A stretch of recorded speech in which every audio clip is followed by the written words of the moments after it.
What's going on, my fellow collectors? Jim here with another figure review. Let's take a look at the Marvel Legends Gwenpool figure.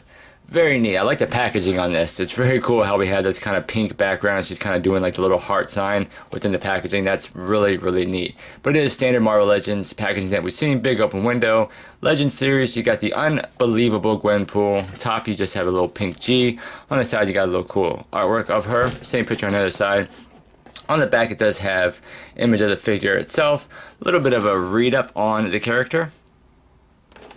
And of course, this is part of the Lizard's Wave, which I have not seen anywhere here in Maryland yet, at all. So I picked her up offline, but at a really reasonable price, like 18 bucks. So, but that is the packaging. Let's go ahead and crack this open and take a closer look at Gwenpool.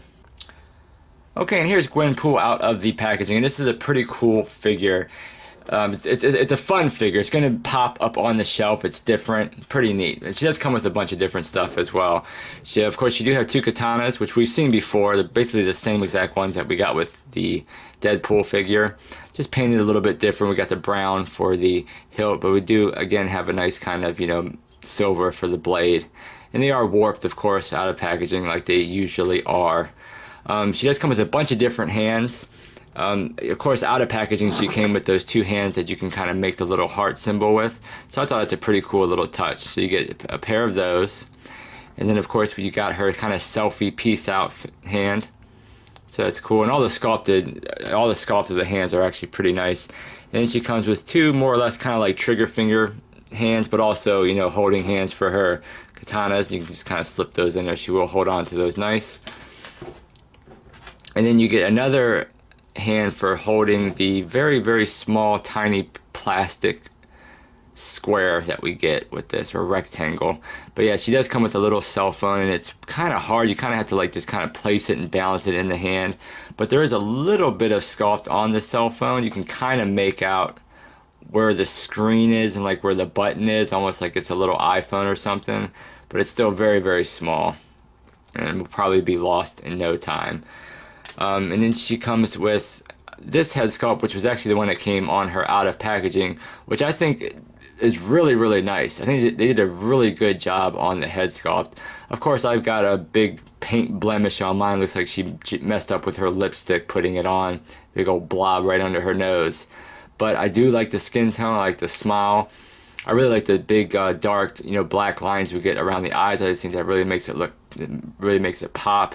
And I think the sculpting of the head and the mask, where you can see the ears and everything, and like the little drip on the back, I think it all just comes together really nice. Really nice head sculpt, I gotta say.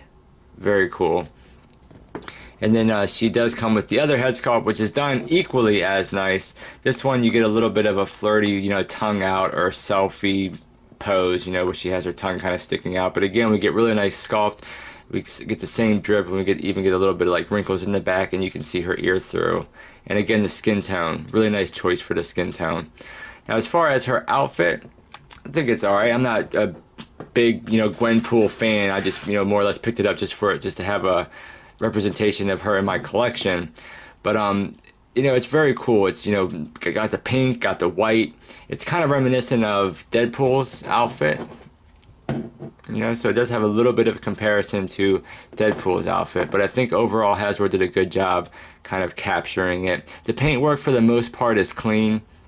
There are some blemishes here and there, but I mean all the whites for the most part match up. We do have the one strap going around here that's kind of glued to her, and then we have this floating belt that does have some sculpted pouches in it, and we do have the pink G on the front, so that's cool. She does have like these little wrist guards, and they're done all right. Got some sculpted bands going around there. They didn't paint the buckles or anything, but... And then we have really nice skin tone for her legs. I do have an issue with my figure. As far from it being a little bit loose already, it's like this leg was like they cut the hole for the peg off a little bit. So no matter how I turn this thigh swivel, I can never get it to line up. It's always off a little bit, so that's a little bit annoying. And I mean, it is a little bit noticeable, so. But I mean, that is just more or less for the rotation. I don't know why you want to use it, because you break up the sculpt really bad moving it. So it's like the sculpt's always broken up in the figure, which is a little bit annoying to me anyway.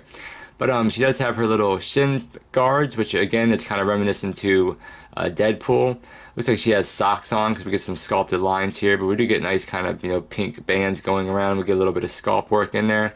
And then we have these ball hinges for the ankles, which is different. It's pretty neat. They are a little bit big and, you know, kind of, you know, out there. But we do get nice sculpting on her tennis shoes. I like the laces and the kind of sculpt work we got going on. And then she does have a little bit of sculpted sole and 2 peg holes at the bottom. And then she has this really cool backpack that's like a penguin. And I think the penguin actually looks really good. Nice paint work on the penguin. Cool sculpting. Very neat little backpack. And of course that has the straps that go up over her arms. And I guess you could technically remove this if you wanted to. But it is kind of like made with that soft, you know, vinyl-y plastic. And there is 2 slots where you can slot the katanas into. So that's really cool. As far as articulation, it's what we're used to with Marvel Legends. You get really good movement with the head. You get, you know, full rotation, of course. You get really, really crazy down. Almost looks like she broke her neck. Of course, you can get her to look really, really far up. And you get really nice side to side, too. So that's awesome. You get a nice hinge on the arm, which will bring it all the way up. So you can bring her arms all the way up. Of course, that will swivel all the way around. There is no bicep swivel, but, I mean, you can get her arms with such a big hinge. You can bring her arms really far in front of her, so that is pretty cool. You just have the single bend at the elbow, gives you about 90 degrees. Of course, you have swivel and hinge at all the hands. The torso I thought would be a little bit better. I mean, of course you get rotation. Mine's really loose already, but you don't really get any like forward and back or side to side.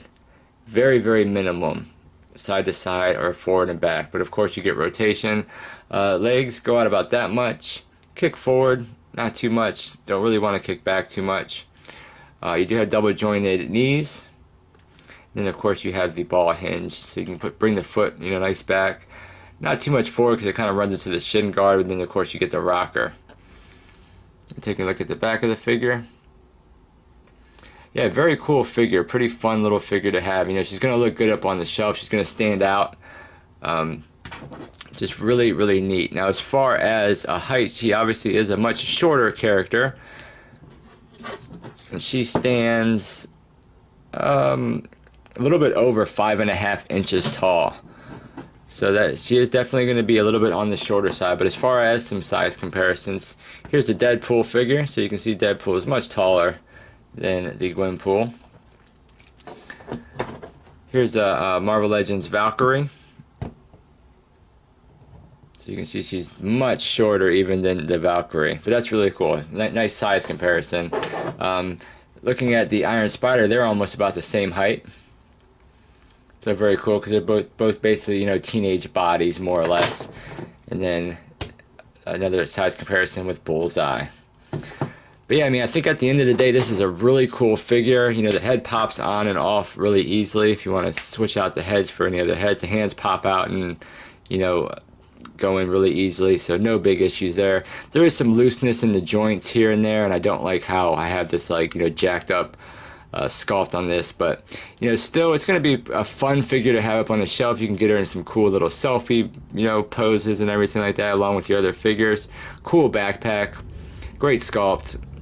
Overall, it's a nice pickup. I'm glad to have it in the collection.